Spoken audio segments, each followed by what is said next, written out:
तर बघूयात बातमी आहे कल्याणमधली। कल्याण जवळच्या टिटवाळा या ठिकाणी चाळ माफियांचा हैदोस हा दिवसेंदिवस वाढत चाललेला आहे।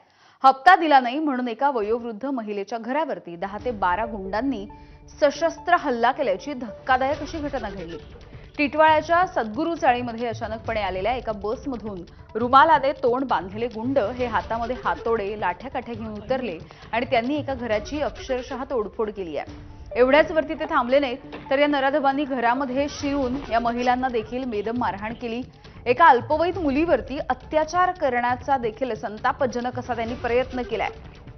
रमा कदम यांनी पैसे देण्यासाठी नकार देताच किरण गुजरे याने गुंडांना बोलावलं आणि हा सगळा राडा घातलाय।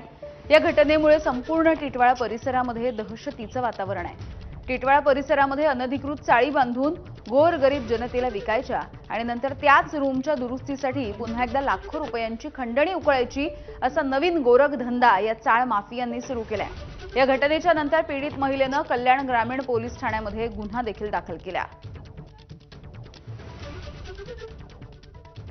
टिटवाळा येथील चाळ माफिया किरण गुजरे आणि त्याचा भाऊ परेश गुजरे यांनी खंडणी मागितले घर कामाच्या वेळेस आमच्या तेव्हा न दिल्यामुळे आमच्यावर त्यांनी 20-15 माणसं आणून हल्ला केला। आम्ही नसताना आमची मुली होत्या इकडे खेळत असताना त्यांनी व्हिडिओ शूटिंग करण्याचा प्रयत्न केला तर त्या लोकांनी विटा दगड आणि त्यांच्या पाठी हातोड्या घेऊन मागे लागले। त्यांना छातीवर धक्का देऊन त्यांना पाडवण्याचा प्रयत्न केलेला असून त्यांना बोलले की इथंच गाडून टाकेल, आम्हाला आमच्या घरापासून वंचित करण्याचा प्रयत्न चाललेला आहे।